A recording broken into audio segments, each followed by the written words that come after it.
Mamma mia!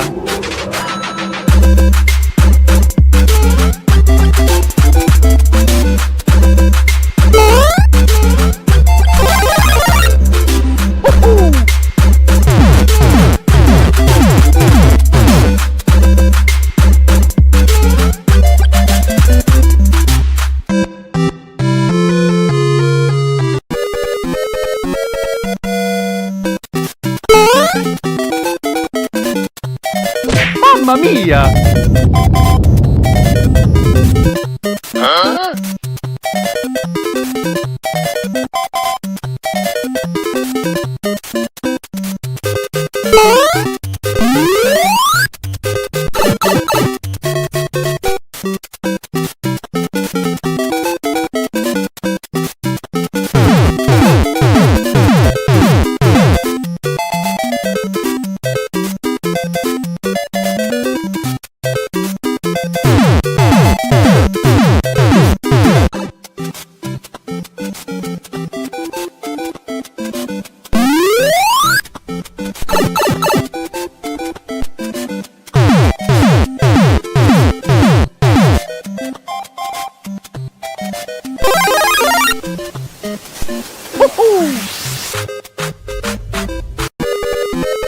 Nope.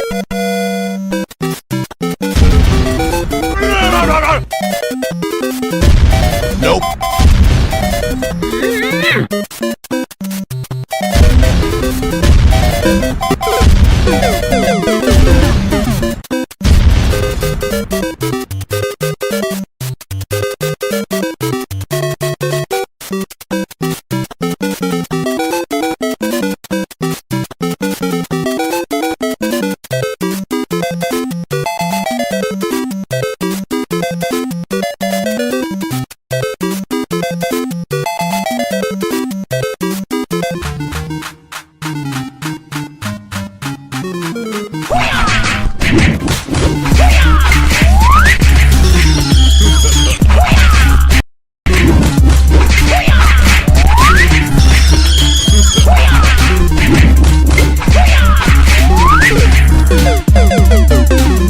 Mamma mia!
This is Jason from Retro Gaming Asylum. Welcome to Game Masters. All right, guys, we are back. We're back. We weren't canceled after last week. It's episode 19. I know we say that a lot, but we often think that that's going to happen. Brandy, YouTube is behaving itself today. Isn't that awesome? Let's hope so. Let's hope that it stays this way. We're always trying to figure it out and see what's going on. It didn't like us last time, so I thought maybe we were going to get canceled, but I guess we're okay. Well, we've got a really, really cool topic today to discuss because, this was a question I brought up. Actually, I brought this up to Brandy last week, if you guys remember. I said, when is too much too much? Like, when do you stop? And it's funny to see a lot of the chatter, even right now in the chat room, with their responses to this. So I think we're going to have a really good show tonight to talk about this. I am out of I'm out of time out, Retro Snowman. YouTube is I guess I'm behaving myself because I haven't You done a coulda video. just jinxed it. I Well, wouldn't say that yet. I could yeah. put you in timeout. I Well, mean, no, we don't know no, how no, the no. show's gonna go. Oh, no! Don't do that to me. Um, so yeah, so we've got a lot of cool stuff coming up here, and yeah, it should be a fun time. Why don't you go through the chat and say hello to everyone? Yes, we have quite a few people in here. We have Tucker Smith earlier. We have Growlbound Gaming. Howdy. Grail. Yes, we have Chase over in the chat saying he's first, even though there were a few people ahead of him, maybe. So I can't give that to you. We have, is that Alaric Barber? Did I say that right? Let me know if I said that right. We have Retro Snowman. We have Tiger Moxie. We have, is that Moggy? Mogi? Moggy? And I couldn't tell you. I'm so bad. I'm sorry if I'm mispronouncing everyone's name. You're butchering everything. I might get canceled. I'm gonna have to go in a timeout. You're gonna have to go. Yeah. So we got Grailbound Gaming, Retro Snowman, CC Games. Who else? We had Tiger Moxie, Moggy. Is that the one you weren't sure? Love the hat. Thank you. I thought it was probably Moggy. I think, right? It might be right? Mogi. I'm gonna say Moggy unless he tells me otherwise. But he likes my hat, so there's that. See, I nailed it. So, okay, good. Okay. So we've had a rough last month and a half, but finally some good news has happened. We can't talk about it right now, but hopefully in the future we can talk about it. But for us, for Brandy and I and our families, there's definitely some good news. So it's those that know, they know, and those that you don't know, well, you're just gonna have to wait and find out eventually. But yeah, good news. And all right, fine, I'll spill the beans. So the reality is, Brandy has purchased another bathtub, so she can put all her stuff in. Yeah. She got tired of us picking on her, so I'm sorry, Brandy. I had to let the cat out of the bag. I just had to tell everybody. I was just waiting. I was gonna do a pickups video. I know. And just put the bathtub in the middle of the room so I could start stacking standees in it. You just killed it. I was gonna make a whole video out of it. Well, so since you're doing the bathtub, I figured I would do the toilet. That seems like a fair trade. What do you think? Okay, you can keep that over on your side. I'd rather have a bathtub than a toilet. In the middle of like the whole entire gamer toy room, that'd be a little. That's when you know you have a problem, I think. Well, we're definitely going to get into that here in just a few moments about the problems that we have. Retro Snowman says, Moxie, I will probably still be collecting even after I'm dead. I'll take the post office a while to price every package I ordered. I almost think that could be Brandy, but I wanted to talk a little bit. I know we usually do news, so I don't know if this is considered news. So I'm not going to run the bumper for this, but there is a website that I purchased Neo Geo CD games over in Europe, and they have a sale on them, Brandy, today and this week, I believe, and they were 30 euros, which is like 30 pounds or something like that. So equivalent to that, that's probably like $26 for us, right? Shipping and handling is 85 pounds because they're including the tariffs. So the game is only 29 euros or 29 pounds. So it would end up costing me like $120 to $130 for a $30 game. So I won't be buying from them. It's Pixel Heart is the company, if anybody's wondering. It's nothing against Pixel Heart, but good gosh, man, it's like that's too much money. And I'll kind of pull this up. You're paying way more. I'll pull it up here so you can take a look here. This was the one I was going to get, Punky Circus Neo Geo CD. There's the price. Somebody, tell me that's what, 20 24 yen or 24 euros or some nonsense like that, right? Euros, I believe it is. Okay. I think it's euros. I think it's euros as well. So we're going to pre-order the product here. You all going to get to watch this in real time. We're going to add this to basket. Okay. I want you to see this because I want you to see that I'm not bullcrapping you here. Not that anybody thinks that I am. But this stuff has got to, this has got to stop. Okay. All right. So you can see here, I got to wait for her, I got to verify, blah, blah, blah, blah. So I have to put in my shipping address, which I don't care. People like to send me stuff anyways. It's public. I'm not worried about it. Anyways, look at this. Look, this is what I want you guys to see. Look at this. I'm not kidding you when I said this. Jeez. Somebody do the math. Somebody in the chat room do the math for that if you don't mind. Okay. What is that in American dollars? I want to say it's about 120 with That's tax, crazy. I believe. I mean, I could be wrong. I could be completely. It could be only like $83 or something like that. But even still, $83, let's say, for a $25 game. Somebody that's good with foreign currency. Yeah, that seems like a lot. That's like too much just for the one game. I've bought this $97. Greg Terry says in the chat room. $97. Okay. That's $100 plus. I mean, I'm sure there's going to be shipping on our side. But even still, $97 for what? A $30 game, Greg? Or $25 game? I can't do that. That's just so wild to me. That's crazy. And Isaac, we're not kicking you out. You did miss roll call, but it's okay. We'll shout you out now. We'll shout you out, Isaac. We got the meat grips. We're ready to go.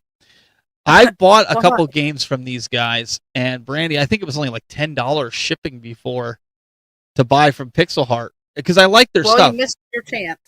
Well, okay, so it was before this administration decided to do all this nonsense with the tariffs and everything like that. But I mean, they've got a lot of great games. Have you ever shopped from here? No, and now I won't. Now you won't be, but they have a lot of good games. Yeah. They have a lot of great games here that you can get for Dreamcast, PAL, US, Japan. Yeah, I think it'd be nice to get some, like for the Dreamcast and stuff. Switch looks like they have a bunch of stuff. Even Game Boy, they've got Lost Terminal for Game Boy. I mean, there's some games that you just can't get anymore, or they're like, kind of on the remake side. I'm actually curious about our friend that also does the remakes of the games. I wonder if he has to pay for any kind of major tariffs. But I'm sure. I thought that was newsworthy. What do you think? Do you think that's pretty newsworthy? Yeah, I think that's newsworthy. So we'll go ahead and allow that. There's no taking it back. Well, and it's not. Listen, it's nothing against the company. If the company Pixel Heart, if you're watching this, I love your stuff. I've got 2 of your games. Yeah. But man, oh man, like the tariffs, are they that bad? Yeah. I mean, talking with some of the vendors and stuff that do things, at different conventions that we go to, they're saying when they make parts for controllers and different things, I mean, the stuff has went up. So, I mean, I believe it. I see all over Instagram and stuff, companies are like, we will now no longer ship here, or we can't do this, or, it's unfortunate. So, you just have to, hopefully this won't happen forever. Well, that's what Chase is saying. He said after the new deal signed over today, I wonder if this will be in effect for long. Yeah, guess what? I don't keep up with a lot of the politics stuff, so if you can give us the Cliff Notes version, that would be pretty awesome to put in there, because I would like to know, because I'd like to buy one of these games from Pixel Heart. And guys, you should bookmark their site, because once this nonsense with the tariffs goes away, you definitely want to check it out. Well, we got Retro Rivals in the chat room. What's going on, guys? Hey, welcome in. We're complaining about tariffs and things being sent. I wonder if y'all have some things. Oh, I'm sure they do too. That's okay. We'll try and keep it a little bit more cheery. Scott and Jen, welcome. It's great to see you guys. I'm thinking this is probably Jen, because Scott's probably working. I think he works the night shift, if I recall correctly. But I do like the Pixel Heart stuff. I really do. And like, I wanted to pre-order. I really wanted to pre-order this game, but I was just like, I can't justify that, especially if what Chase is saying that Yeah. the price is going to go down. Well, let's hope, because then I'll give them a try too and see what Dreamcast and Well, other games. You have a Neo Geo too, don't you? Yeah. They also do Neo Geo MVS and AES games that you can get that are not ridiculously expensive. If you look at their website, some of their Neo Geo games are only $100 that they're putting out. And anybody that knows Neo Geo games, they're not $100. So Yeah. for brand new games, right? So it's kind of ridiculous. And they both work nights. Okay. Oh, they both work nights. Okay. They're on vacation though. Oh, nice. Video game collecting ends when you feel you accomplished everything needed and no longer need stuff to warrant a purchase. And Jen and Scott say, no worries. I only order things on Amazon, so I haven't dealt with any tariff situation. Scott and I both work nights, but we're on vacation this week. Oh, that's really cool. Very nice. Glad to see you You guys. guys enjoy and play all those spooky games. Yeah, I'm interested if they stick around. I'm interested to hear what they have to say when we start talking about when is enough. When are you done? When do you say collecting I'm done? Brandy and I had a little private discussion, so I kind of know where she's standing, and I'm kind of leaning toward her stance on it. But I'm really curious. So, do you want to get into what we're playing first before we get into the subject matter, or do you want to just go right into it and do that later? How do you? Yeah, let's just dive in. I feel like people in the chat are going at it, so let's jump into it tonight. Let's go crazy. All right, we'll switch it up a little bit. So, the question actually was posed last week. I know it was a big catastrophe. I finally got the podcast up. If you guys missed it, the audio podcast is up as of today. You'll be able to go listen to the audio version of last week. Sorry, it was a little delayed. Today's will be up right after we're done here. But the question came up, Brandy, because you only have so much room. Like, I have all my arcades over here, and then I have my other room that's smaller. That's just a console room. As you can see, part of it's on my background here. That's two walls of my console room. And the question comes up, well, when is enough enough? Are you gonna just stop when you run out of room? Or, like in my case, I have a room here that's full of arcade 1-ups, but my daughter and her friends, they want me to keep it because they love coming over here and playing them. So I was thinking about selling them and bleeding over into here, Brandy, but I don't know. When's enough enough? Yeah, I mean, I don't think there's really any right answer, because we've been talking to so many people, and so many of our YouTube friends are literally selling their entire collections. And it's not... Hey, this is Michael Rickard from Wild.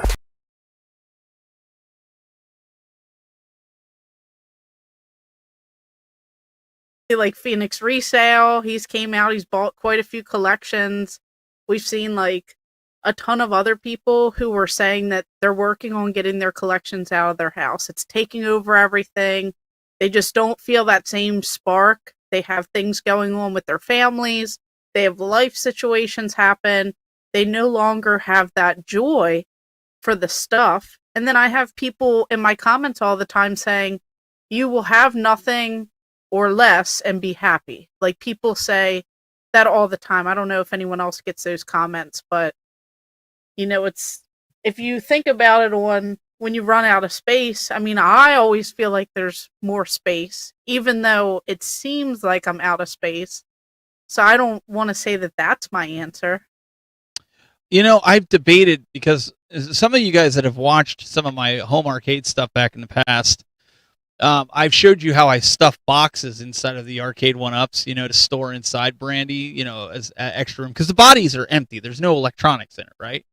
So I actually had a thought, maybe I take the front kick panel off and I could put games in there as shelves inside of the home arcades, and that would give me a lot of room, and it would kind of be cool in the same sense, right? Because you'd have an arcade with physical games underneath it.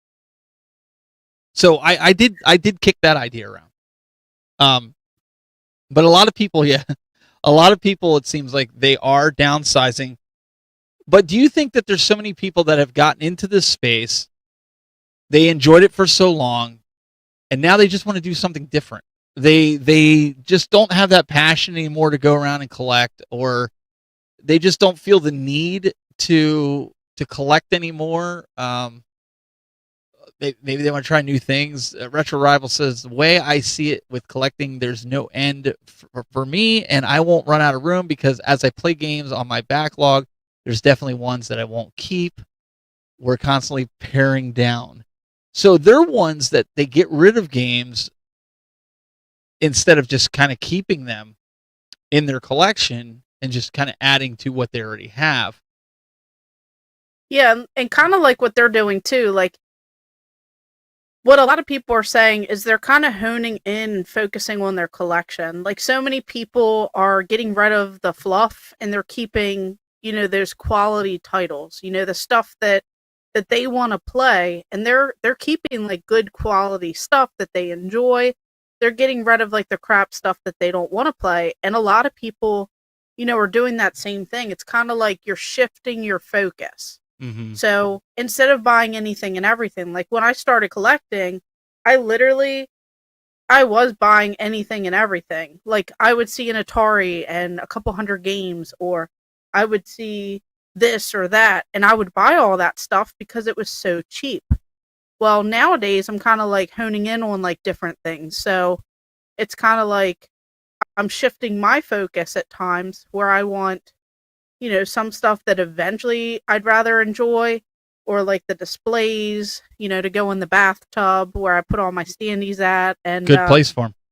Yeah, I mean, I feel like it's like sturdy. When you have like all these warnings, they always tell you to go, sit in the bathtub, and I feel like it's a pretty secure place. It's heavy duty. If something were to happen, it were to fall through the ground or something, at least all those standees are saved. So it's just, I feel like even I'm shifting. Like, I'm not really going out there trying to add more and more toys of certain things unless it's like for the dedicated shelves that I have. So like, I'll always, look for Power Ranger stuff because I grew up with that. I dressed up as Power Rangers for the holidays and, for like Halloween back in the day. I used to watch the movies. I have this entire bookshelf, like several shelves, so I'll always look for that stuff. Same with Turtles. I had those toys as a kid. I always wanted more. So like that stuff, but I'm not going to go out there and like look for anything and everything. It's like more curated, and we've touched on that a little bit. So Retro Rivals brings up an interesting point. And this is something where I'm at right now. She says we also have to think about, with current and future console generations, how much of the games will be on the disc, and is there a point to keeping most PS5 games when you're done? So, for me, I agree with you 110%, and this has come through my mind. I've actually thought about not buying as many collector's editions unless I want the little trinkets that come with it to collect because they're hard to find or whatnot. And it has to be like a collector's edition of something that I want, not just every game that comes out.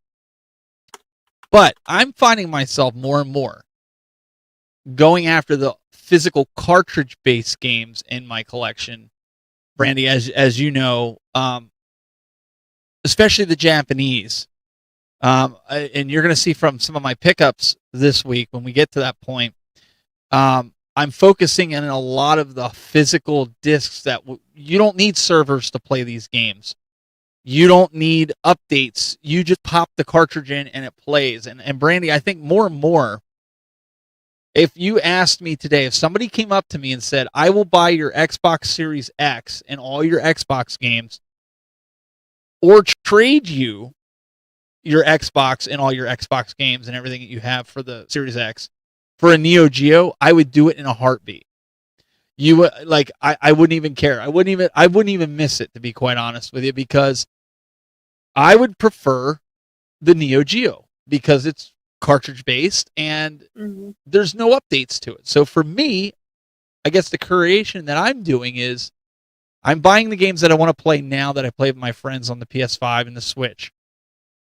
But outside of that, for actual collecting, it's all cartridge based. I stopped buying a lot of the disc based Xbox 360s, PS4s, PS3s. I mean, are you still picking that stuff up? I mean, I am because I'm crazy, but I mean, this might be a good time. You have those pictures available? I do, yeah. Oh, the ones that you have here.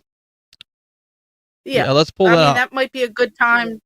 Yeah, to show everyone. So I went into my local Target, and this wasn't just one Target either. I noticed this at a few, but I forgot to take pictures. So this is their current PlayStation section. Makes sense. There's some disc-based games there in the cases. And then I looked for the Xbox games because people are saying that they're not putting games in the stores, they're going away, yada yada. Well, they don't have any games. They have 0 physical games in the store at Target. I looked everywhere. Now, you can see that the Switch, like, they have games. I should have took a better picture because they had a whole second row. Mm-hmm. But, like, all back there, they have them. But for Xbox, they had 0. So a lot of, the physical stuff with newer gen, like, I just don't see me honing in. Like, I'm not going to go for Xbox Series X or, like, all this. Like, I have some games. Yeah. But But they're games that you want to play, like a Xbox Halo or One something, right? Yeah. Yeah. But, like, I just don't see me having that same thrill that I get with the older stuff. Yeah. Like, because there's nothing there. It's like they lost the passion. So I feel like I don't have that same passion. But when it comes to physical games, like older stuff, that's where the passion is, because I want to be able to pop in the games right away, because if I don't have a whole lot of time to beat the entire game, I want to at least try it for a little bit, or one day I want to play a little more, or I want to make my own decision on some of these games, because there are a lot from my childhood that I've played that I still have not figured out what they are. Like, I remember them, Yeah. but I haven't placed it yet, so I'm still looking for that. No, I agree with you. There's only certain games that I've, like the Xbox Series X, when the physical was still, a big thing. I bought it. It was one of the last new modern gen consoles that I bought, but I bought it for Halo. Mhm. Probably like most of the guys here in the chat room, that was the only reason, if they collect all the systems, all the modern systems, right? It was to play Halo. And even Halo was delayed, and it wasn't, in my opinion, and maybe the Halo nuts out there will tell me differently, but I didn't think it was as good as some of the earlier Halo games, personally. Okay, I didn't think it was groundbreaking, earth-shattering, like, you must have this Halo game. Now, for some, maybe it is, but for me, I was just like, meh. I find myself playing the PS5 the most, even with the Switch 2, even with the Switch 1. The times that I play the Switch is when I want to be portable. PlayStation, the cloud, that can kind of be janky when you don't have a solid internet connection. I wish you could download the game right to, like, the internal memory, like, even if it's one game or up to 5 games that you can download right to your portal. That would make that thing solid. But it depends on a high end, internet connection. So PS5 is where I believe, like, I'm looking in the chat room right now, and this is what everybody's talking about. PS4, PS5, right? Yep. No, I agree, because I don't have an Xbox Series X at the moment, but I do have a PS5, and that is one that I play. And I played my PS4 for, a long time as well. But it's like, that's kind of like my way to go. Of course, like the Switch, eventually the Switch 2. But it's just like, I feel like some of the new stuff just doesn't have that same appeal unless it's on, like, the PlayStation. Like, I'd rather play those games there. And there are so many great games, and you can find them for deals. And, it's just something about the Xbox. It's just not appealing anymore. Like, I remember when they had all those console exclusives, and I went hard with the Xbox 360. I used to play games in college. People would come into my room, and they'd watch me play, like, different games. And I kind of turned into, like, Blockbuster. Of course, I wasn't making any money, probably like them. And people would be like, hey, can I borrow this game? Or can I borrow this movie? And they would go back to their room, and they'd play, Devil May Cry or something. And they'd play these games. And then I'd go through, because they'd be like, oh, you need to play this one next. And I spent a lot of those years playing a lot of games on the Xbox 360. And I just feel like Xbox has lost its way. No, I agree with you there. I think the Xbox 360 was probably the best iteration of an Xbox that ever came out. Now, there's a lot of people that'll probably disagree with me, and they'll be like, "Oh no, the Xbox One was the best one because it can play 360 games." But think about the library. The library was the best on the 360. That was when Microsoft was at their pinnacle with online gameplay. Nobody could touch Xbox with online gameplay, multiplayer, voice chat, the whole 9 yards. Like Sony couldn't even hold their cup of coffee, so to speak. That was where I got started. The PS3 was still like so expensive. Oh yeah. And I had buddies like from like Sweden and other places that I would get on and play Mass Effect online, and I would just play for hours. And it's probably still to this day, the Mass Effect series is one that I've played the most hours ever. And I was so good at like online, and I loved playing it, and I would like switch up my different like characters and stuff that I would play, but I just like I loved it. I would play. I found some cheats and stuff too when you would play online with people where they would spawn and stuff.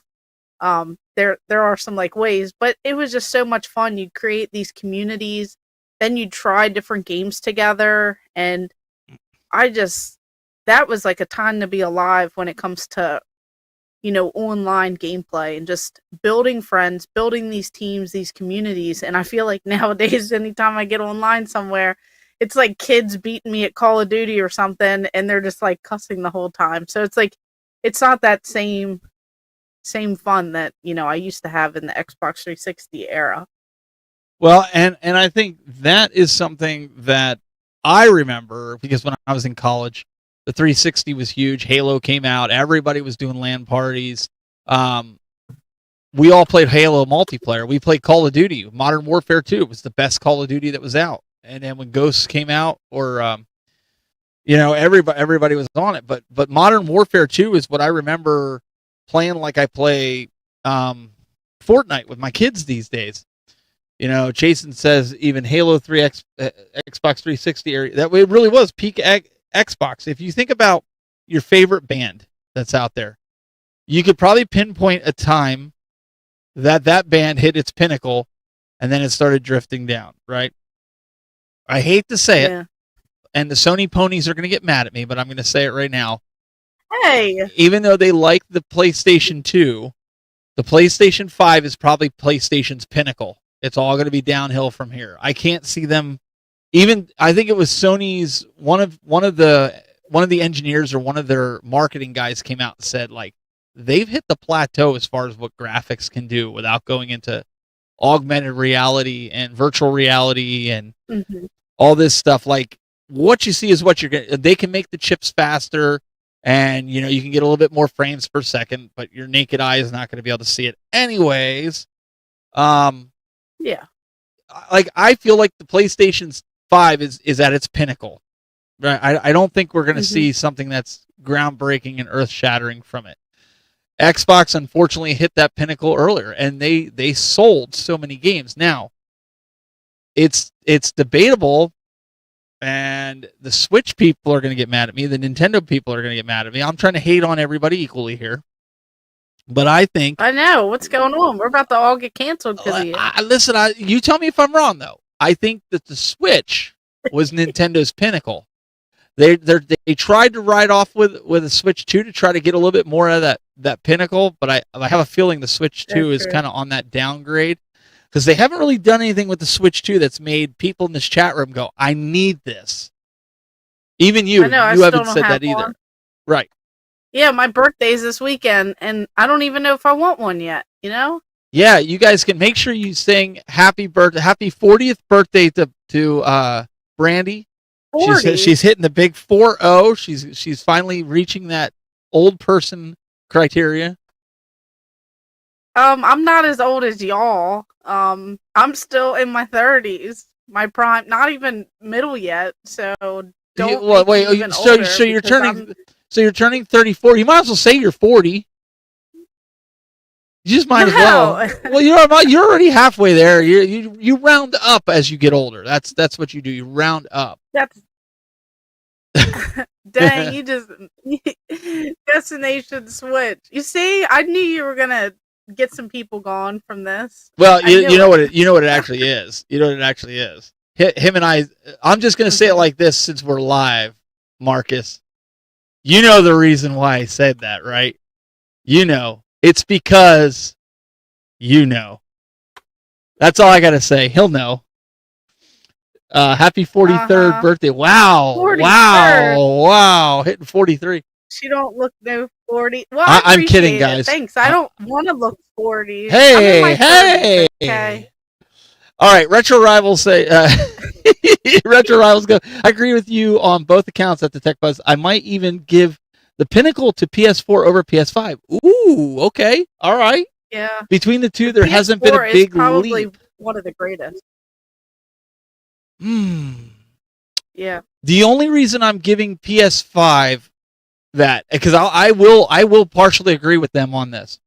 The only reason why I'm giving PS5 that pinnacle is the library on the PS5 right now is second to none, especially since it can play PS4 games. So I guess PS4. Oh, there's PS4. the beat in there. Okay. Yeah, I mean, but the library that PS5 has, every game that they brought out so far, like, guys, I mean, you've seen the Wolverine previews, right?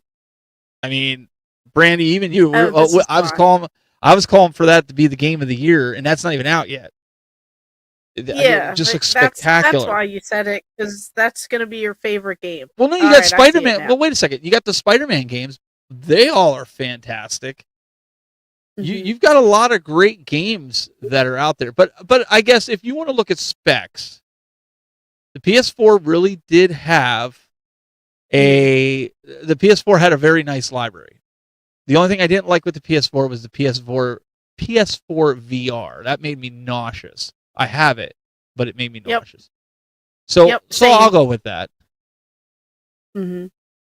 No, I mean, and like they're saying in the chat too, it's like, what was the biggest leap between generations in your, opinions? It's like, nowadays, I don't think there are going to be as great of a leap because, like you said, with the naked eye, you're not really seeing those like upgrades. And then unless you're spending all this money on these advanced televisions, you're not going to notice all these different things. Yep. So like really those biggest leaps were back in the day. Like when you went from like, Super Nintendo to like Nintendo 64, or when you went from like Atari stuff to like Nintendo, or like just like from that shift to 3D. Like it's just, we're never going to get anything as crazy or like as noticeable now because of how advanced we've changed. So isn't that really interesting? Because the PS4 was kind of coming out at the end of the cycle of the Xbox 360. It was just coming out, and then the Xbox, what is it? The Xbox One that was their. I call it the VCR Xbox because it does. It kind of looks like a VCR. It was when they first started stepping into the digital world, and that would have been the PS4 era, if you will. I love my PS4. I'm not gonna lie.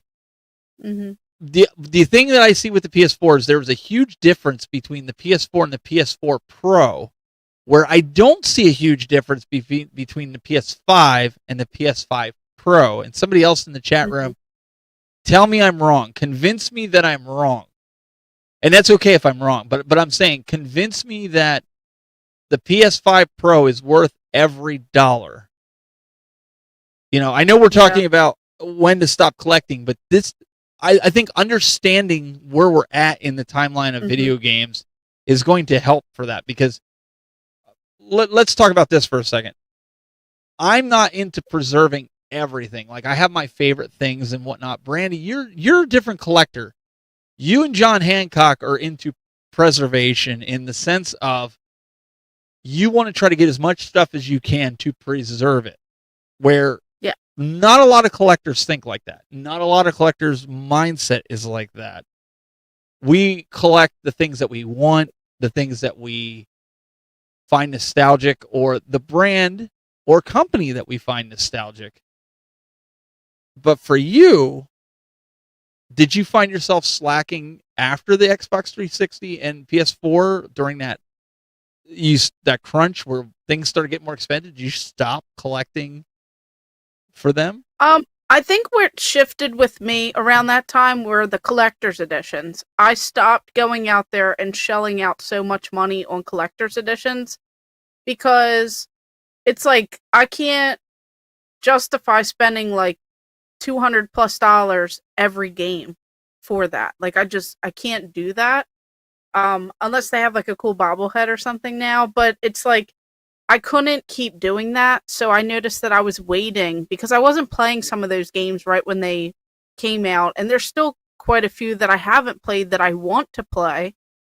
And it's like I kind of had to take a step back and be like, all right, let me shift this. Let me go for more inexpensive and not always getting it on release date, because you guys know, like, a game can come out and then it drastically drops, and then a year later it's like on like the clearance rack, and then you have companies, whether you love them, you hate them, whatever. I have a love-hate relationship with GameStop, but they'll do those discounts on those collector's editions. Remember when they did that crazy discount on like Street Fighter, and then like they did it on the other one. What's the other one with the girl with the long red hair? Forbidden Horizon Forbidden. Yep. Yeah, they did it on those. So like I bought those collector's editions, but I originally bought Street Fighter when it came out brand new, like $150 or $200, and then I bought like a couple more, and then I didn't even sell them to make a profit or anything. I ended up giving them to people for exactly what I paid, and I was just helping everyone out. But I should have been more smart with it, so I could have like got some money back towards it. But no, I was happy just to help everyone. But I was going to every GameStop, and I was helping my buddy Blips and Pips. I was helping Millennial Collector. Like, I was just helping everyone try and get collector's editions. Yep. Just because I wanted them to experience that too. So I feel like I don't want to overpay anymore on things that are like unnecessarily like, you just get better at your tactics, I guess. And like my thing is, like, I started with stuff that I was nostalgic for, like the Nintendo 64, and then wanting to play all those games. And then there were some that I played that I couldn't remember which one. So I just went for like the whole catalog. And I just ordered a few more Japanese titles. So I think I'm around like 14 or 13 Japanese titles left for the worldwide set. And I think with me is I get attached to things. And like, I know it's like crazy. We can get talking into like hoarding and all that. But it's like I do so much research on some of these items that I appreciate where they came from. Yeah. So, like, I'm different in a sense where I want everything because I want to learn and I appreciate. And I'm hoping one day this stuff won't be in my house. It won't be for sale. Like, it'll be somewhere where people can enjoy it. And I really hope something like that can happen. I don't know, how or what, or if it'll travel with me or whatever, but it's like, I think I have those in like the back of my head that's what helps me keep going. That's what, pushes me forward, like, to do all this stuff. Yeah. For me, it's like, I'm a big college football fan. So when college football finally came back, what was it, after 11, 12 years or something to the video games? I think the last one was 2014. Yep. And that one went up. Yep. Yeah. That one went up in value. That was around like $100, 80 to $100. I bought the first college football because I wanted to play it. I spent the premium, and I know it's a sports game and nobody likes to spend that kind of money. But now the new one came out for this year. And as a big Ohio State fan, and they won the championship last year, so they would be on the front cover with, I think the other two, Texas Longhorns are on the front of that. I think they were on the cover. I forget who else was on the cover, but I'm with you, Brandy. Like, I know they're going to bring it down. It's a sports title, so I don't have to have it day one. For an updated roster. They're not really doing much with the graphics. They might have tweaked and fixed a few things, maybe with online play and menu systems and things like that. I'm going to wait until that comes down to $10, and then I'll go out and buy it. Like, I'm not going to spend. And I started doing that with WWE. I love those games, but I'm not going to spend every year $60, $70 on this game plus DLC and everything. Yep. when the price is going to come down in like a month or two. Mhm. I mean, literally in a month or two, it's going to come down because college football, the season ends in January. That's when all the bowl games are. So in November/December, you're going to be able to pick up college football for like $20. If you Yep. wait till January, right after the season ends, in between the time the new game comes out, Mhm. you'll probably get it on clearance for like $10 at GameStop, brand new. I know Gretzky's going to give me a hard time here. I knew that was going to happen. But but you get it though. I mean, like those types of games, I can't see myself buying and paying full price. Where, we talked a little bit about this in the beginning here, where with like the Neo Geo CD. You guys, if you didn't see my video I did a while back, I got that Neo Geo CD complete in box for $10 by basically playing what I got at a pawn shop for $1, sealed games that ended up going up in price. I ended up trading them in for a Neo Geo CD, and I got it.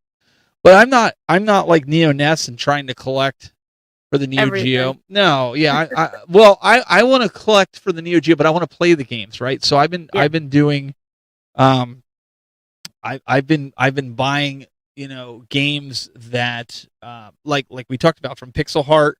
I was getting some of those. There's a couple other companies like Project Retro Games. He has sent me a ton of repros. They look really nice, but they're repros, Brandy, that you can. I know you've gotten some from him that you can play on the Neo Geo CD, mainly because I want to play the games. My kids and I, we've been playing them. We when friends come over. Metal Slug is a big, franchise for me on the Neo Geo. I love it. Yeah, that one's so much fun. Right. So when I'm playing that, but if you look at for the Neo Geo CD, I believe it's like a $500-$600 game. Just in the CD, and I know it's expensive for the Neo Geo, but just in that sense. So I'm like, just to play the game, I'd rather play it burned or something. But even the ones that he sends me, I'll make burned copies of that we'll play, and I'll protect his games because I don't want them to get ruined. But I'm not trying to one up somebody and be like, oh yeah, I got this game and it's worth thousands of dollars. No, I just want to play the game, right? No, I agree because those are really addicting. I had like this it was like an aftermarket tabletop arcade machine. I ended up selling it because I needed more room for the Sega Saturn kiosk, so that was my limit. The arcade one-ups and stuff had to go. But it had Metal Slug on it, and it had like 6 Neo Geo games. And I loved playing those, but some of them, to buy them for the console, were so insane. Like, so insanely priced. So I don't really mind buying some that are like cheaper, just to play. I'd rather do that. So Jen's asking, she's like, do you know what I've noticed, at least in New Brunswick, Canada, where I'm from? I keep expecting games to go on sale at Christmas that came out the year before, and it's not happening as much anymore. I agree. I think I've seen them go down maybe as cheap. Maybe, is it fair to say about $10 maybe? Yeah, but some of them, it's like, I don't see them advertised as much. Like, I remember, like, around Thanksgiving, you have Black Friday. I remember getting all of the deals. Like, I remember going, everyone would pile in my little car, and I would be like, all right, you go, the DVDs are over here. Look for these ones. All right, I'm going to go to the video games. All right, we need to go here. And I would get all these games to play and collect or whatever. But it's like, I don't even see that. Like, I don't see the deals, especially with like Nintendo. They don't really mark down their first party titles, anymore. So I'm not really seeing a big difference. Like, even like she's saying, the lowest she's seen it is $40 or $50. Like, that's not really a deal to me. Like, I remember when certain games would go, but now it's like the first party titles are like the really good games. They don't go down much. But it's like those like, lesser titles that'll go down a little more. And then I see them in like the clearance aisle at Walmart, and they are like a couple bucks, $5, $10. And I'll get some to like give away around like Christmas time when I do those 25 days of Christmas giveaways. But it's not like I'm giving away like all these first party games, because like she said, I don't see those deals anymore. Yeah, it's funny. Nintendo Nintendo, as CC Game said, they don't really do deals. And I think of people, and I've heard people, family members, even saying like, oh, I'm not going to buy any of the first party games until Christmas or Black Friday. I'm not spending $70 or $80 on a Switch 2 game when Black Friday they're going to drop the price to $50. And I don't think so. I don't think you're going to see that. If anything, they maybe drop it $5, maybe $10 if they're feeling generous. But I just don't see it. When I talk to GameStop and I talk to different people there, all they do is talk about how the Switch 2s are flying off the shelves faster than the Switch 1s. But when I go to like Walmart and I see 10 Switch 2s in the case, yeah, they're fully stocked. They're fully stocked right now. That's not how the Switch 1 was, if you remember. It was, I think the first 2 years, it was hard to get one unless you knew somebody and you could, or you pre-ordered, right? Yeah, I pre-ordered, and I remember it like they ran out. Yeah. Yeah, I don't know, man. I've actually found better deals just going to conventions on even newer games. Now, I agree with Marcus here. I've been finding a ton of Switch titles at Walmart for $10. To be fair, also PS4, and there's a select PS5 games, like a lot of like your Nickelodeon. Like they had a couple of the Nickelodeon kart games. They had I got a few of those that I want to live stream. They were $10. They were about $10 or less. Those you can get, and when I say they're on different systems, they usually have them for like PS4, Xbox Series X, and PS5. So you can get on, and I think even Switch. So whichever platform. So to Marcus's point, go check out that section. Destination Switch. Check like what he's saying. Check out the different sections at Walmart because they are doing them. Some of them, Brandy, are even $20. And they're good games. They're not like trash games. They're games that at one point were $50, but they're probably like 3 or 4 year old games. Not bad, but if you're collecting, it's a good thing to look at. Yeah, it's a way to grab some of the games. Never know which one of those games will be the Barbie on 3DS game. I mean, that's true. I don't know which one's going to be the more valuable one, but I do see like they have a ton of like the kids games, like the Bluey games, and those are the ones you want to buy. The Ryan and all these other ones. Like I just see like all those like kids games and stuff. Baby Shark. I got my copy. Yeah, I mean, I didn't go crazy with that yet, but well, my daughter plays it. My daughter plays. Sophia, she plays the Baby Shark. That's the only game she has that's in her Switch right now, and she loves it. That's what she plays to make herself feel good. So, I guess I see a lot of people are posting that. My thing right now is this is my collecting habits right now, and Brandy, CC Games will tell you this too. I've said this at conventions. Anymore, I'm not going to conventions to buy video games per se. Now, I will go find the NES games that I may need for completing my collection for the North American NES collection. But again, we're talking cartridges. I'm not looking for disc-based games. What I've been doing when I go to conventions, and my collecting habits have been a lot lately, is finding like standees and like the 3D print stuff like CC Games has. You guys all saw in the video the big Mario that I got, the Mega Man that I have. Those types of things. I even got some small Marios in my game room from CC Games. Those types of things that you can't just go to the store and buy, Brandy. Those are the things that I'm really, really on the lookout for and trying to buy and trying to find. Like you saw that score that I got, that Donkey Kong standee. Saved it from your bathtub. I managed to get. Those are the types of things really like I wanna get. I just think it's cool. It gives, when somebody walks in here, I've been looking for kiosks because kiosks are something that are rare, and people come in here, and it was funny. One of the kids from my daughter's school that was on the band, he was like, "These are kiosks. They used to be in GameStop. What GameStop did you rob to get this?"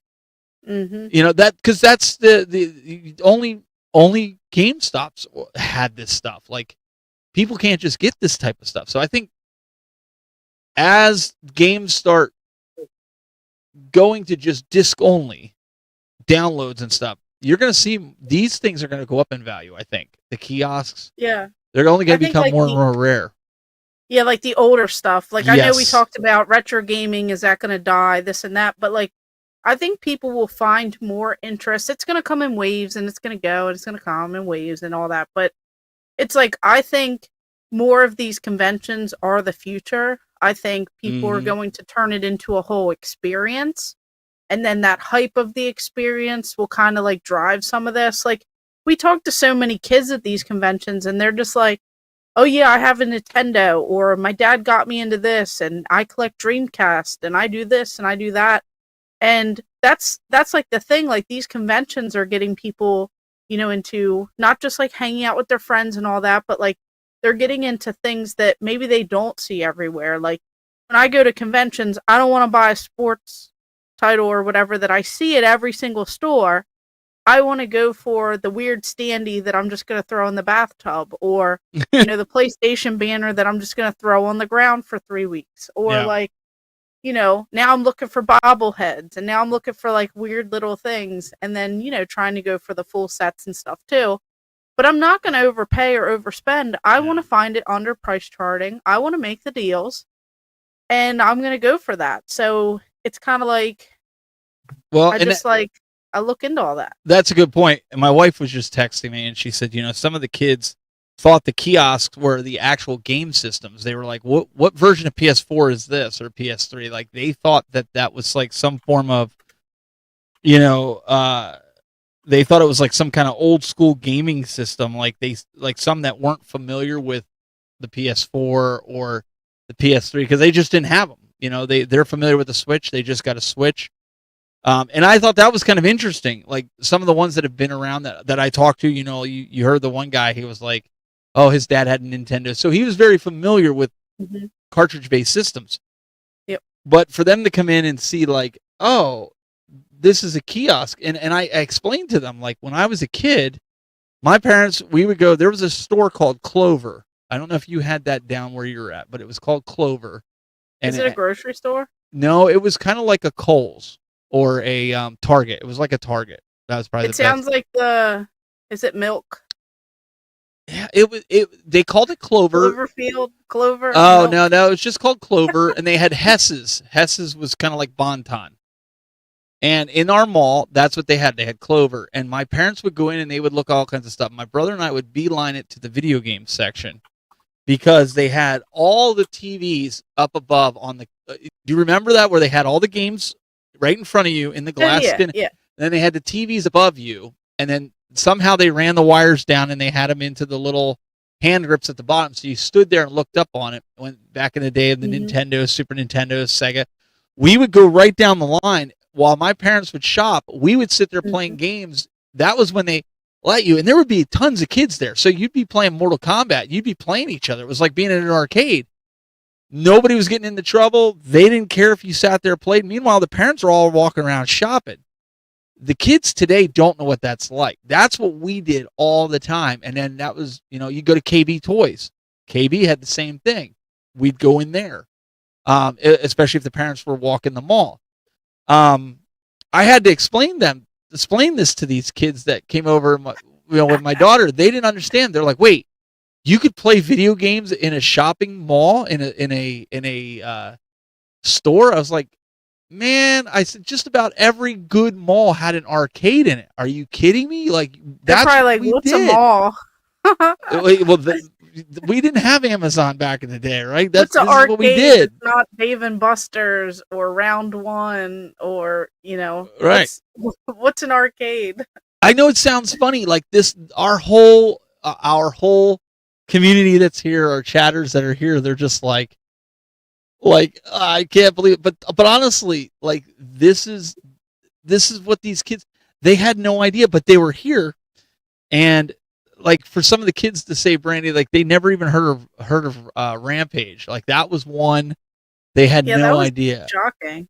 That was really shocking. And then when I told them, I met the guy that made it, got a picture. I had to show them the picture. They're just like, wow, he's old. And I'm just like, okay, so yeah. I mean, to me that was kind of cool, but for them, like to explain some of this. Like they were walking around, they saw the Turtles game, the Simpsons arcade, but some of these older ones, like they knew Pac-Man.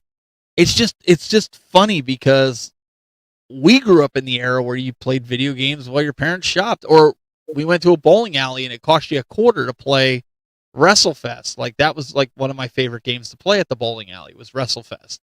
Yeah, those were like the good old days, and you don't like. Did anyone else ever experience this? Now you're talking about Aladdin's Castle in the mall.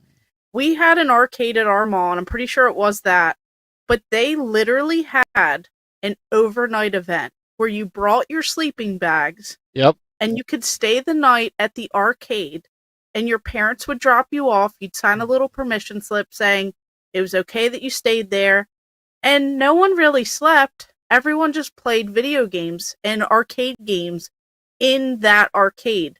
Like, I remember staying up all night, or like as long as I could handle, and we would take turns on every single game, whether it was like air hockey, whether it was Pac-Man, whether it was, you know, like where you're on like the motorcycle and you're like racing, or whether it's a light gun game where you're playing like Carnival, or really just any of them.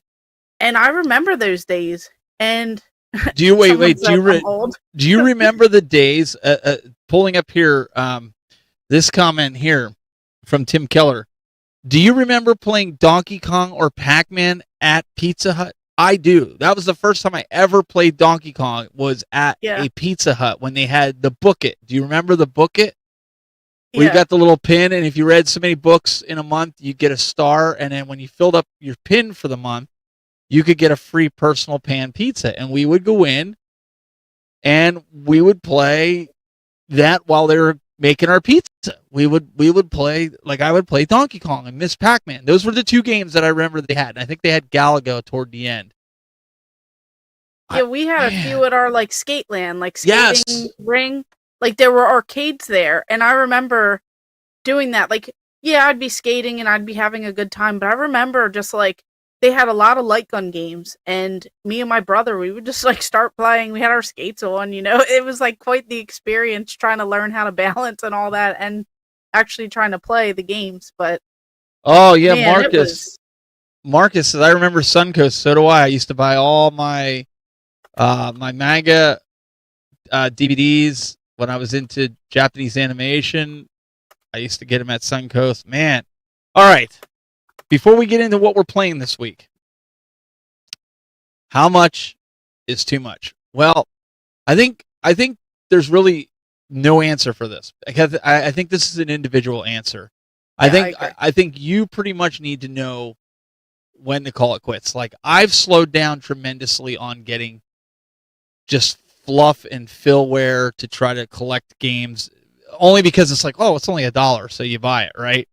I slowed down on that even at pawn shops because I want to save the room for, as you guys are saying, curation and getting things that I want. I'm doing that more. Like I recently just traded some Final Fantasy resealed games for the PS1. They were greatest hits. In fact, in the chat room, I don't know if he's still here, but Daryl was in here. He was telling me he was looking for him, and I was like, you know, I'll trade mine. They're resealed. They're still sealed. I'm never gonna play them. I just don't get into RPGs like that. There's certain ones I'll play. I just don't have time. I'm just not a Final Fantasy fan like that. I'm sorry, people. But he's like, well, what do you want to trade? I said, well, I'm really looking for, Famicom games. He's like, I got you. And Daryl, understanding how much things are worth, he just comes to me and he's like, I trust the guy. I think he brought me like 30 games and he traded them for the Final Fantasy. So it was fair. It was, across the board. But I was able to give him something that he was looking for, and then stuff that I was looking for, for the collection. That's where I'm at right now, Brandy. Like, I wouldn't say like I've got too much, like I'm done, but I'm at the point where I want to keep my mini arcades, my 3/4 scale, because everybody likes playing them. I think the next step would be, like I said, taking the kick panels off and putting games inside if I needed to. But I think there's always room. that I could make some room other places. I've got some shelves in here. I've had some ideas to do some other stuff for shelving, but I would say I'm more not careful is not the word I'm looking for. Yeah, you're like curating and honing in on what you really I'm want. honing in on certain things that I'm looking for. I'm not just buying anything and everything. I want to get the NES collection done. I still have a passion to collect. My wife will tell you, my kids, my son actually is doing Game Boy. He's not only just doing Game Boy Advance, now he's doing Game Boy. So, yeah, I think once you get to the point where maybe you just don't want to play video games anymore, maybe that's when collecting stops for you. What about you? What would you say? I would have to say it's like your passion. Like, we've talked to so many people, so make sure you guys listen to some of our previous podcasts and then our interviews that we did with certain collectors and stuff. But I think when you lose that passion and this starts to turn into a struggle or a chore, I would say that, it's time to probably stop. If you're going into financial destruction and you're prioritizing this over your own family or things like that, then I would say that it's time to stop.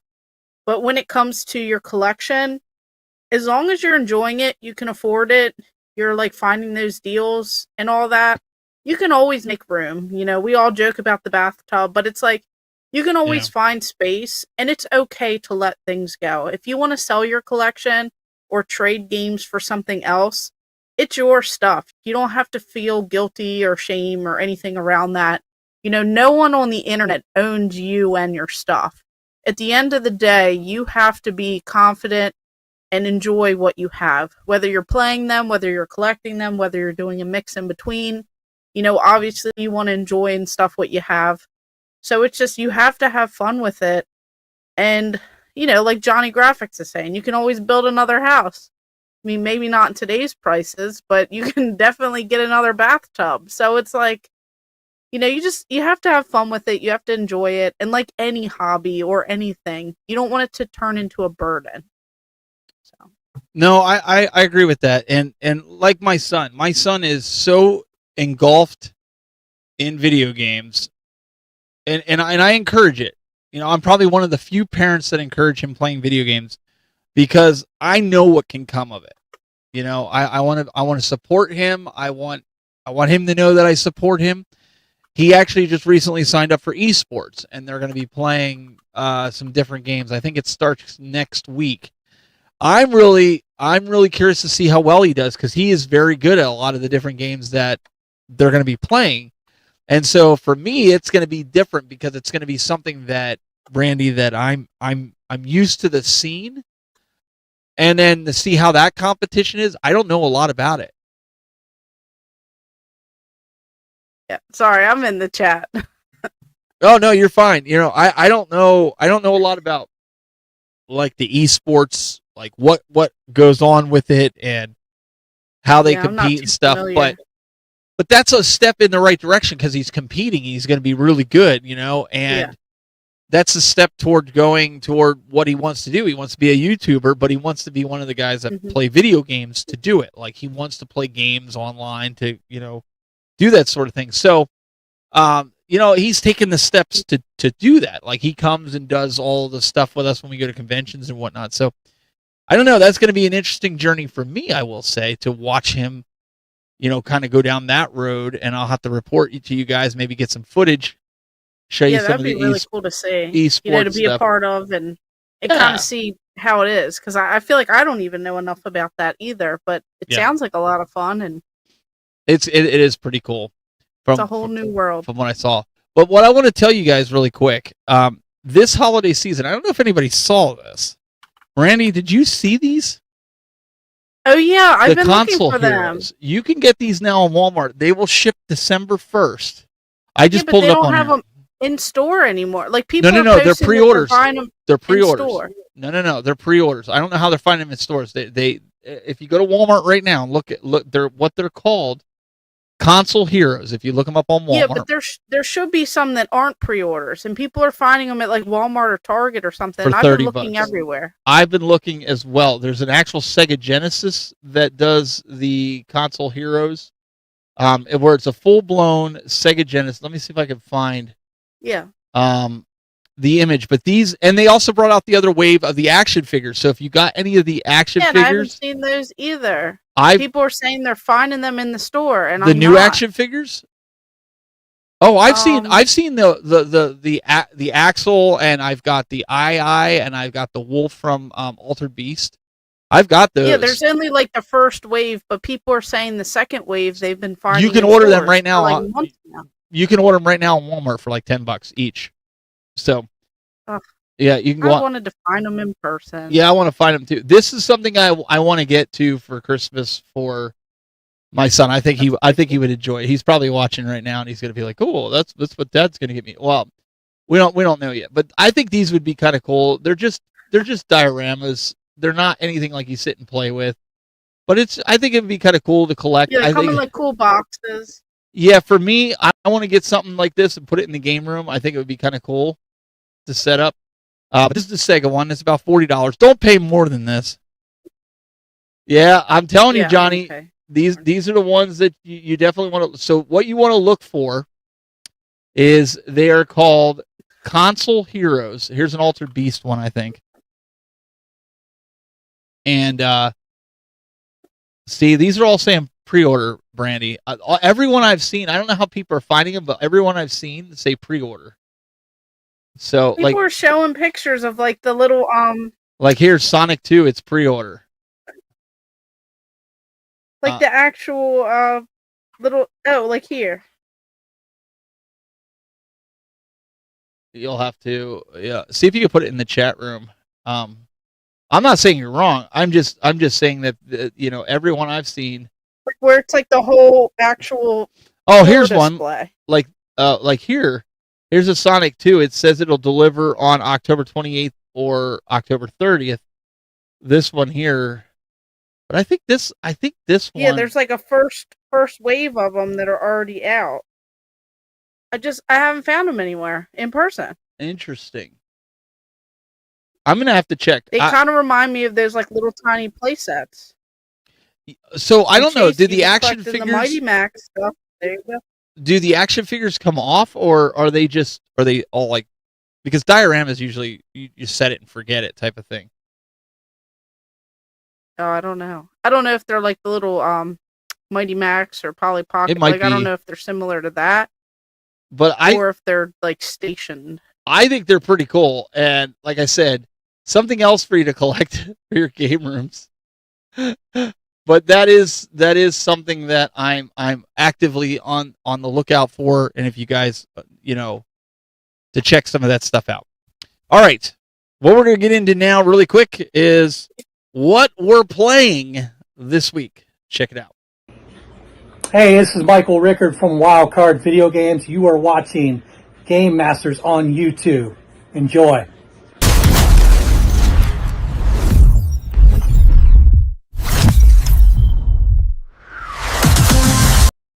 All right, what do we have here?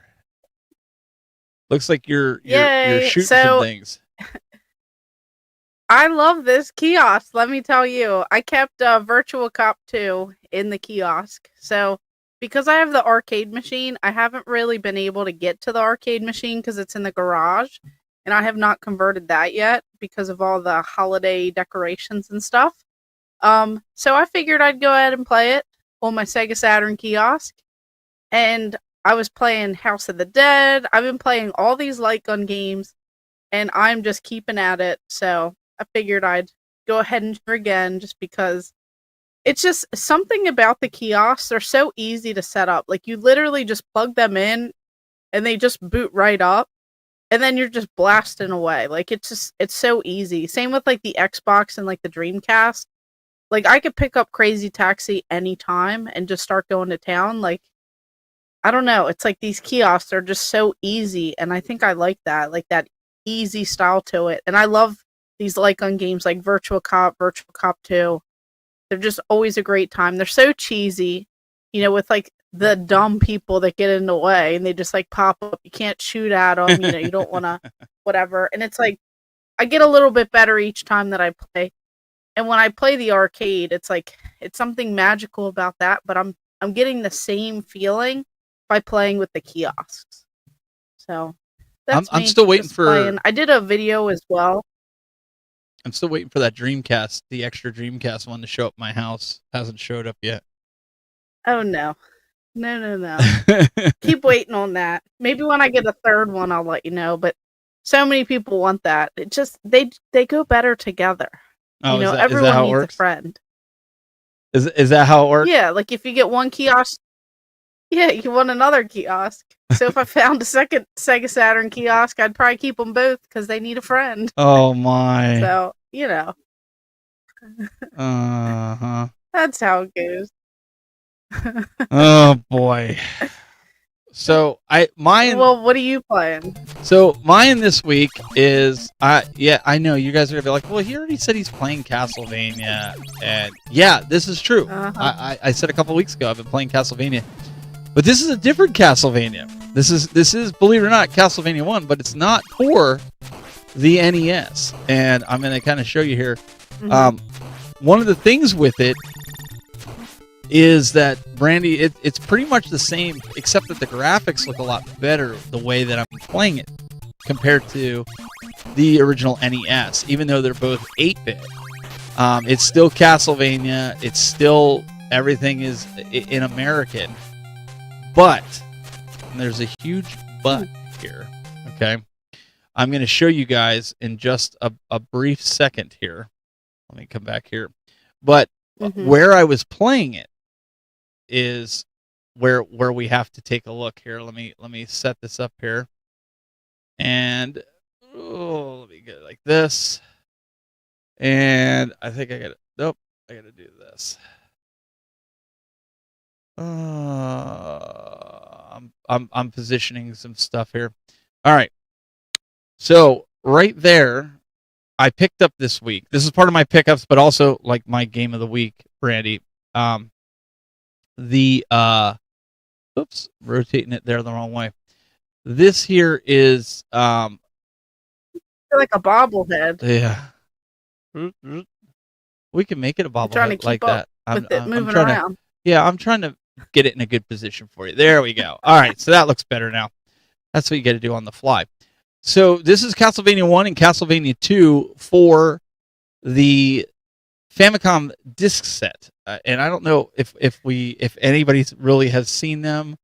I've been on this kick a lot lately since the conventions, Brandy. Ever since we started talking about Japanese. Let me go over here.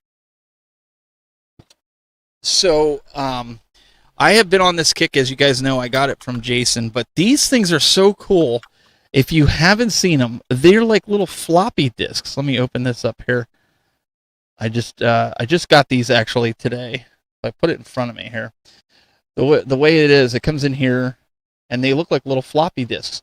But the graphics on them are so much better than what was on the originals. And, you know, I guess we have to be careful with what side. This is actually marked side A and side B. And then the copy protection on the Nintendo name logo. But even how this is all done, Brandy, like you got they give you a little sleeve that you put the game inside of it, like kind of like the dust collector of the NES, and then you have the other artwork that's here, that's on it. But so I wanted Castlevania 1 and Castlevania 2. I got a really good deal on them. I think they go for like $70-$80 on, you know, eBay or any of the other places. I ended up getting them for $52. So I can't beat that. That was shipped straight from Japan, and that was included with the tariffs. So I'm not going to open that up. But the cool thing is, Brandy, the one I got, and this is what Jason was telling us. This is the first one I ever got with an actual instruction manual. But look how cool. That's pretty cool. The instruction manual is. Now, obviously, I can't read it. It's all in Japanese, but there's pictures. So 90% like the of us artwork and the style. Yeah. Yeah, that's really cool. Like, to me, that's really, really cool. It's like got the maps, and this is for Castlevania 1. It's got the characters in here, and obviously you can use like Google Translate if you really want to get into it. But this looks better than the manual that we ever got with the original Castlevania, remember? Yeah, it looks really cool. Now, it's not glossy. It's just like your typical paper Your cover's glossy, but inside is paper. But it's a pretty thick book. If you look at it, Yeah, it's pretty nice. thick. I'm showing everybody because I'm new to this. Like I got the tape drive at Pittsburgh from Retro Gaming Asylum. He hooked me up with a really good deal on it. And then I got a bunch of these, and I got a bunch of Famicom games. So this is I've really started more collecting, Brandy, now with the Japanese side of things. And playing that's those. really cool though, because you're getting some good titles with it too. And I mean, what you already have so far with like the Famicom, like that's really cool that you're getting into all that stuff now. Yeah, I want to see what the differences are, and I don't know if there is any. I have Doki Doki Panic. That's one that's over there for the Famicom that I've got to play, and I don't know if I have Mario USA or not. I have Mario 1. I have Mario Brothers, I think, and the American version of Super Mario Brothers 2. I don't have the Japanese version of Super Mario Brothers 2, which is different. The music is different. The most Daryl's saying in the chat room. Probably on a lot of them, it's a lot clearer. What about with the Castlevanias? Does anybody know if there's any major difference between Castlevania 1 for the NES versus Castlevania 1 for the disc, the Famicom disc system, or even Castlevania 2 for that matter? I'd be curious to find out. I'm going to start doing some videos on this, and as you guys can follow along with my collecting journey into the world of Japanese imports. Yeah, I mean, I'm kind of curious too, so I'll be watching. Do you to kind of see like what the difference is and see? Do you do a lot of Japanese collecting? Basically just N64 at the moment because I'm trying to get the rest of those games, but a lot of them are expensive now. But I think I only have like 13 or 14 games left for the worldwide set, so I have to find those, and then maybe I could dive a little bit more into it. But I don't want to take on too much at one time, Yeah, American Mario 2 is Mario USA. Okay, so I do have that one. American Mario 2 is Mario USA. So I do have the Japanese version of that, which is cool. It's like playing. Yeah, I remember that. It's like playing the American Super Mario Brothers 2, which is kind of funny. But I want the Japanese Mario 2, which looks like Super Mario 1, but it has different levels. Like the design of it is like Super Mario Brothers 1. I haven't gotten any of the Japanese Sega, like the SG 100 or the Mark III. I haven't gotten any of those. Yeah, that'd be fun to dive into. I mean, it'd just be really fun to dive into a little bit more if I knew more or if I could find better deals. So Daryl's saying that the Castlevania, that was on the games that you got, that the music is different. Nice. He's saying.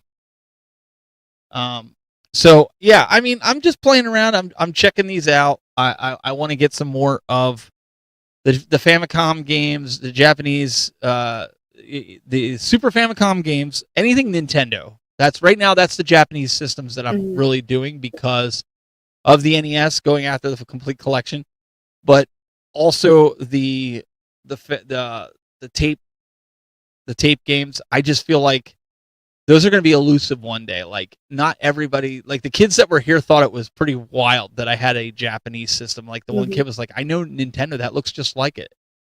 But I said, no, the Japanese Famicom. This was Nintendo for Japan, which they called the family computer. That's why it's called the Famicom. And I said, I've been learning all about this stuff. I said, but it's pretty cool. So they were sitting there and they were messing with, the tape system and everything. So the disc system. That's awesome. But yeah, it's pretty cool. Anything new on your side of the fence there? Yeah, I've been going down a rabbit hole collecting bobbleheads. Oh yeah. Well, I just got another one in the mail. You and your bobbleheads. I don't know what is going on with my life, but this is from Command and Conquer. And we have this Kane talking bobblehead. So I didn't realize it was like still sealed, but I'm gonna open it anyway. But it's still like in the actual packaging. I want to get a video together of all the bobbleheads that I do have because I've been a little crazy recently and I've gotten like so many of them.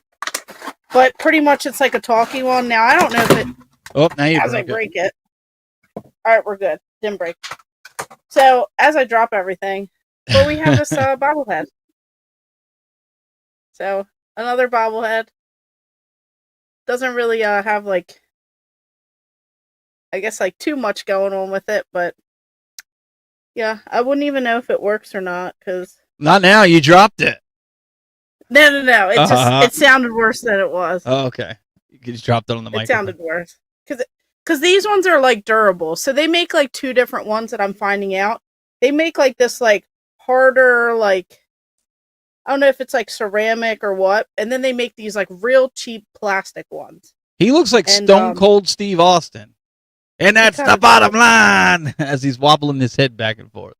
Yeah, like, I wonder if I just change out the battery. Because here's the button and it's not. See, you broke it. I told you. No, it said, I guess they didn't, yeah, I think it needs new batteries. Well, to be fair, it's probably the original batteries. They're the little tiny batteries. The watch batteries. Those aren't going to last forever, because this is from, like, 2007 or something. What's he supposed to do? Does he talk or make noise, or what is he? Yeah, he's, it says talking. So it says on here. If you have a laser pointer around, just pull the batteries from that. I think he says, Cain lives, you can't kill the Messiah. It's from 2007, the Cain from Command and Conquer. See, I don't know. I think this might have been like a pre-order or something.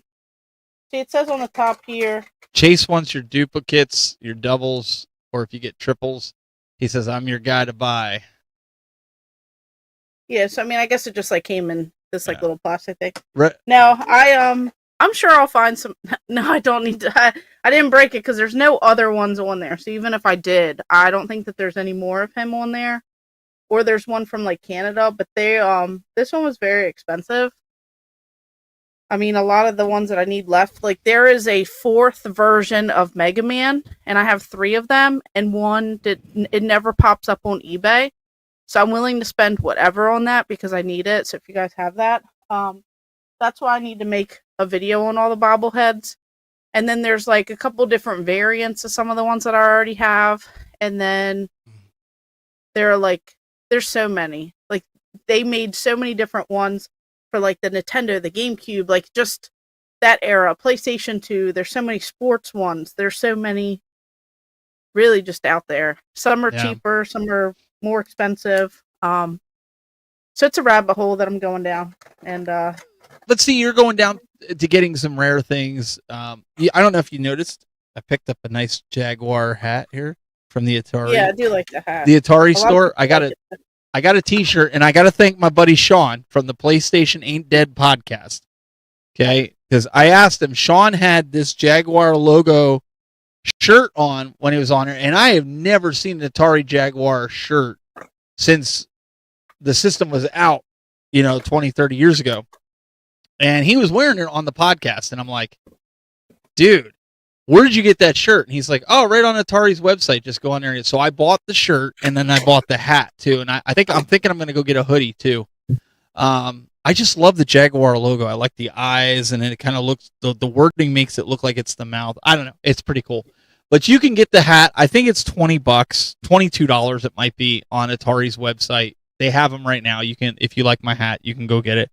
But don't give me credit. I learned about it from Sean from PlayStation Ain't Dead podcast. When I was in there, he's the one that told me about it. So I went over and picked it up. Thought it was pretty cool. Because these are like video games hats that you don't normally see, Brandy. Like you see people wearing PlayStation ones all the time, and you see. I do have the Jaguar. I have a complete in box, paperwork and all. Even the controller, I have an extra controller that's complete in box. So Jaguar's another one I think is a rabbit hole that I could go down collecting for. But I just use the what is it, the EverDrive for it, and it just stays in my system because I had issues with my pins. So Stone Age Gamer, when they fixed it so that the EverDrive would work, they're like, yeah, I wouldn't take it out. Like, just leave it in there. So any of the games that I collect for, I just set them on the shelf. I just kind of. But all my games are. That's one that I'm also trying to go for a full set, but I kind of put that off. Yeah, I'm over halfway, and I have the most expensive game. How Someone many actually, how many games is there? there's not a lot. I can't Like remember. 64? I think so. I think it's around that. Because it's 64-bit, and that's what I was trying to remember. I think somebody had said something like there's 64 games for 64-bit. Was one of the first. I feel like it has to be around that. Let us know in the chat. But yeah, if you know what it is, yeah. But that's one that I did want to go for. It's just I got like distracted. Yeah, but some and of then I those was games going are... for the 32X as well. Yeah, I have Battle Spear. I have Battle Spear. And how much does that go for? How much is Battlesphere? I don't know currently, but when I actually had a buddy of mine, he had a duplicate and he hooked me up with it. He sent it to me. And at the time it was like an $800 game. Oh my goodness. I don't know what it is now. I'll look it up. It could have went down, but He sent it to you and it was $800. Yeah.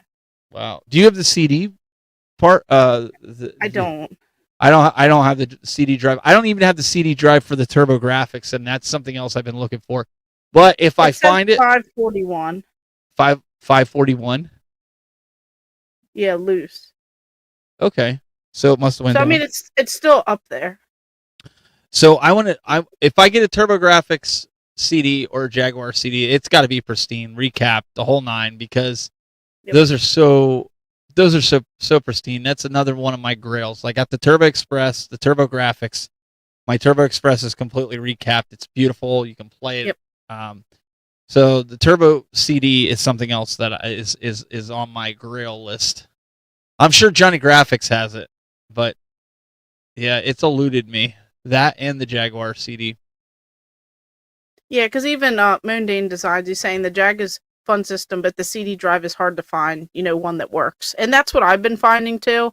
Like I could have had one years ago, but it had like some issues. But so I'd rather just wait, and I do want to play all those games. So CC games, I probably would get an analog duo so I could play TurboGrafx CD games, or if they have an attachment for the Jaguar CD games, that I know some of them they have those attachments. The thing is, I want the real hardware. I want to keep the real hardware. I want to kind of keep it in the box and kind of, I don't know. I'm not necessarily saying I would keep it out so people can play on it, but I kind of want that. It's just, I don't know. It is. Turbo 16 CD is a major investment. No lie, but there's no copy protection on it, so you can get all the games and play them.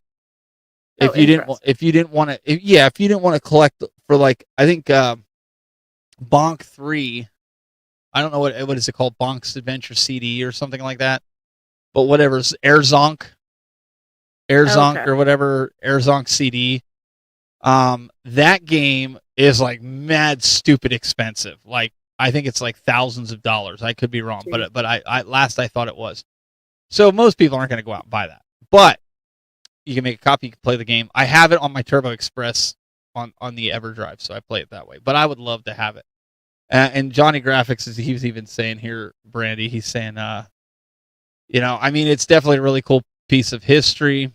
I support getting one. Just be ready for constant problems. Yeah, that's so.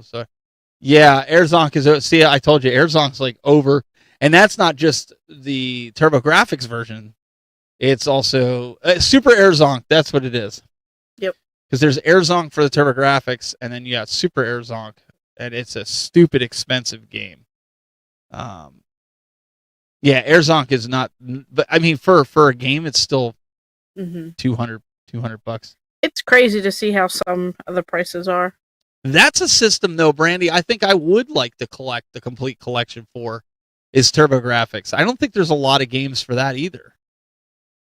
Yeah, well, good luck, because they're just rare. There's like what, the one that's like, is it still over $8,000 or whatever it is? Oh, is there a game that's over $8,000? I don't know much about the values of the game. I know they do make really good replicas and like reproductions of Magical Chase, so you do have to be careful with that. So how much is Magical Chase? So I don't know a lot of the values of the. I think that's like over $8,000 or something. Is it really? Yeah. Lord, Yeah, Lord, everyone's saying Lords it's of well into Splendor. the thousands. Oh my. Because I know at Siege, someone so Rad Junk right next to me at the booth, they bought a magical chase, and he came over to the table and he was like, "Whoa, I just got a score of a lifetime," like hyping it up. And then he's like, "Do you see anything wrong with this game?" He's like, "I'm checking to see if it's authentic or not." And we were all staring at it, and we're like, "There's no way this is real. Like, there's no way." But like, it was a really great reproduction. And he's like, "Nah, I'm messing with you guys." He's like, "This is a reproduction, and you can tell because there's one little tiny black dot on the back of the cardboard case to show that it's like a reproduction. But if you didn't see that little tiny black smudge, then you would have thought it was like a real copy of the game." But to be fair, if I was going down this road and I collected every real game for the TurboGrafx 16 that was within reason, right? $200 or less. And then those two games were ones that I had to get repros for because they were ridiculously expensive. I would buy the repros and just have it just to say like I have all the games that you can play them. But I wouldn't be one of those guys that would pass it off as a real game. No. It would just be to play. Like for me, but I don't want to spend 10 grand for one. My wife would not let me spend 10 grand for one game. That would never happen. I think that'd be a little crazy. I think it would be a stretch to get her to let me buy like the Flintstones, which is like $1,300. Because that is a game I eventually got to get. Sorry, Aaron, that is one I have to get. That's probably one of the most expensive ones right now that I have to get for the NES. Is that Flintstones one? It's just $1,300 or $1,400. My hope is I'm like the Game Chasers, and I can go into like a game store, or I can go to a yard sale and find it for $5.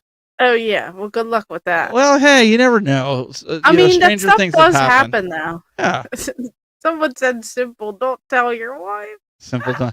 But it's hard not to tell your wife when she watches the podcast. Yeah, because you know us, we're all gonna brag about these things. That's right. Yeah, hit the lottery first, and that's how it is too. I always joke with everyone. I'm like, yeah, when I win the lottery, I'm not gonna tell a soul. And then in the same breath, I'm like, here's me live on the channel later. Hey guys, guess what happened to me? She just said, she texted me. She goes, yeah, it would be a big stretch for you to get a $1,300 game. Now, if it was an income tax return and we didn't have like some major bill due or something, I'm sure she would be okay with it. Yeah, there's a couple around that price tag that I will eventually get for the Super Nintendo. It will happen. There's like a limit. I couldn't go over a couple grand, but what do people do? Maybe that's something. Maybe that's next week's topic. What do people do when you're collecting for a full set and you have super expensive games that you have to buy, but you're trying to be a responsible adult? What do you do? Do you buy them? That's called The Struggle is Real. The Struggle is Real. So if you see that title, bring your stories next week. In fact, why don't you do this? Shoot us a little video or a little audio clip of what, if you don't want to be on camera, not everybody wants to be on camera.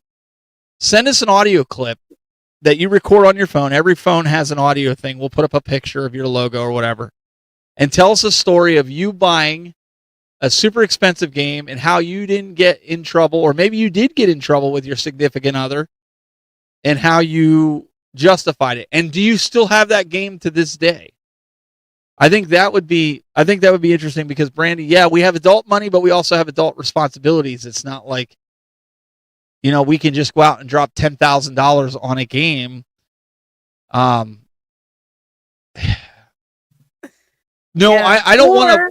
I want to. I can play Flintstones right now. I want it for my complete set. I'm going for the complete North American collection of the NES. So that's the reason I need it. If my wife doesn't let me get it, I'm going to end up buying a repro. I'm just going to be honest. And I would tell people, but like, well, it's $1,400. It stops there. But I can at least buy a repro for like $20 or $30, throw it in the collection, and have the game. You'll get it eventually when it's the right time. Maybe it'll come down. I think I saw it like last year or something around this time. Someone got it for like $800. I feel like that's like a good deal. If you could get one, That's what it was 3 years ago. $800. I think it was even like last year. I saw one super Wow. cheap somewhere. I don't know. Because It even was like Bonks, cartridges galore or Bonks is something. up They were to. willing to. Did you see Bonks? It's up to $1,100, Jeez. and that was what Yeah, those are all 700, going to be struggles for me when I get there. $700 or $800. That's how much it was last year. I remember Cartridges Galore had it. Yeah, that's crazy. No, but it's like, or are you smart about your stuff? Do you do trades? Send us all that stuff. Like, what do you guys do? Do you try to like justify? Do you try to save up all year? Do you set aside? Do you trade in things? Do you have to sell things before you could buy more? I mean, I kind of want to know what everyone does. Yeah, I'm curious too. I want to know, that. like, are you okay with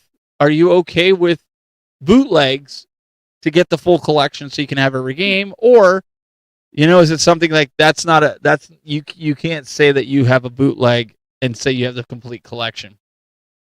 I mean, after all, you collect for you, right? You're not trying to do it. Like, if you're trying to impress people, be like, yeah, I got the original, I paid for that. So I want to know what it is. We might already have a clip coming in through, I think. I don't want to jinx it, but Mundane Designs, and I'll get it cropped a little bit better for you this time too.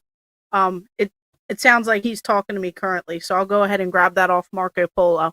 But however you guys want to send it on in, if you guys, I know we say do it, horizontal for like the YouTube style, but even if you did it vertical, I could, convert it to that. Or if you just want to do audio. You could just send it through Instagram, or you could send it through Facebook. You don't have to go through email or anything crazy like that. Just send whatever you can to us. We'll try and, spruce up the video quality or cut it to make it a little bit better. So we're just kind of curious, and anyone can send it in. You guys don't have to be a YouTuber or like a crazy collector or anything like that. We want to know, because this is something that, it's just, we're all getting to these stages. We all want things that cost too much. We all want things that are out of our reach. And it's like, how do you do that when you have responsibilities, when you have families, when you have bills? How do you get to, what you want? Yeah, I agree with that. I think we need to hear that. And if you have audio, if you don't want to be on camera, that's completely fine. You can either just do it audio only, or take a picture, or just hold the camera at your collection and tell the story. That's completely fine. Promote your channel. This is a good way. If you have a channel, or if you just, you're just a viewer, hey, I'm this so-and-so, and tell us. We really want to know. We want to get you guys involved. You guys have been awesome in the past, and you can still send in your game collections.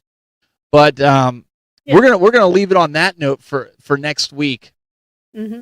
And send us those videos. Either send it to Brandy or send it to myself, and we'll make sure to show it next week, because I think, Brandy, we found our topic for next week, because I'm curious myself. Like, it's cool. Maybe that's what I got to do. Set money aside and just save up for it. And I'm okay doing that. I really am. I'm okay doing that. But I just want to see. I want to see what everybody's thoughts. And let me add something to that, Brandy.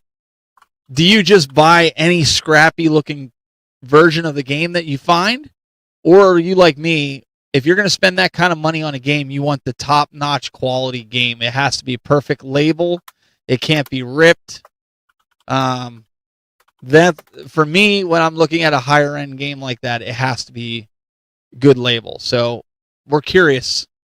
We're curious about that. Johnny Graphics with the $5 dono here. Great show, y'all. That's way too nice. That was very way nice. Too nice of you. I appreciate that. Thank you, good sir. So anybody, if you have a channel, you don't have a channel, you want to weigh in, please send us your opinion. Even if you're not really collecting that way, just send us your opinion. We'd love to play them and like everybody hear it. So, Brandy, what do you got coming up this week as we wind this down? Who knows? No, I'm kidding. It's That's what my I said. birthday. It's my birthday Saturday, so I've just kind of been living my best life over here. 43. Doesn't look a day over 42. Rude. I'm not even in the 40s. I'm like, Oh, I'm sorry. I had the numbers reversed. My bad. that's what happens in your old age. That's See, I'm not exactly trying to it. be as old as you. Mhm. I could But still no, hang. so pretty much I'm going out to some game stores and stuff, so I'm gonna get some content. I have to get some videos put together. I've just been helping some other people, helping family, helping, things like that. So just been a little bit distracted at the moment. Still have shorts and still have pictures and stuff going on, still thinking of ideas. And obviously I'm gonna do like a massive video on all these crazy bobbleheads, and I did not break this one, but I will get like a video together on that. I have some Vectrex games that I also picked up. I have more content coming, like game hunting stuff for the weekend since it's my birthday. Might as well live it up. And just going on and trying to complete some of these sets that I want to enjoy and I want to go through and play and you know. So Yeah. I do appreciate everyone saying happy birthday, happy early birthday. I appreciate you guys. Steven's tired of being old. Yeah. Hey, real quick, Johnny Graphics asked in the chat room, he says, where do we send it? You can send it to my email if you want. If you have Dropbox or Google Drive and you know how to use that, you can upload it to that and just DM me a link or DM Brandy a link or email me. My email's public, steve@ttbgaming.com. You can just email me or get a hold of Brandy. Either one of us you can get a hold of. But here's what I think. This is what I think. Brandy is so close to getting the 20,000 subscribers. I think for her 43rd birthday, you guys need to help get the word out. Get people to subscribe so she can hit that 20,000. You guys help me get to that 10,000 mark. Now I'm almost to 11,000. Thank you to all you guys. So you'll get the 20 before I get No. Let's get That's Brandy. great. Let's get Brandy to 20,000 before the end of the weekend. Let's see if we can do that. I know you guys are awesome. You guys have been awesome following us. But if we can do that, that would be really, really cool. She knows I got to pick on her because she's always picking on me for being old. So I have to do that. Keeps me in check. No, I'm older than 43. Man, I wish I was still 43. Add another 3 years to that. He's an old fart. I'll be 47, man. I'm getting up there. He's trying to act like I'm even older. I'm still in my 30s. She always gives me crap at the convention, so. Because he talks about things that I wasn't even born yet. Well, okay, like, to be fair. Remember? To be fair, I forget. Like once somebody's an adult, I don't look at age. I don't see when people get mad when I say this, but I don't look at age, I don't look at race, I don't look at anything like that. I look at like you're a person. I'm talking to you, okay? So if you're an adult, I just assume that, and my wife will tell me that all the time, like, hun, I wasn't born when that was good. I'm like, oh man. So yeah, like Isaac's saying, like when I was in my 30s, somebody might have been 15. So then when I'm 45, you might be, 30, that type of thing. So yeah, but guys, we really appreciate you hanging out here with us today. We're gonna make sure you guys send Brandy some happy birthdays on social media. Let everybody know it's her birthday, and tell people to subscribe to her. If you guys want to, you can subscribe. I'll have hopefully a video up on Friday, youtube.com/thetechbuzz. Hopefully I can get some stuff. I have a review that I have to do on an LED rope light. I know it's not really gaming related, but it is for your game room, so I do have to do that. And I want to start doing some stuff on Famicom. So we're going to have that. So guys, we will see you next week for more of the Game Masters.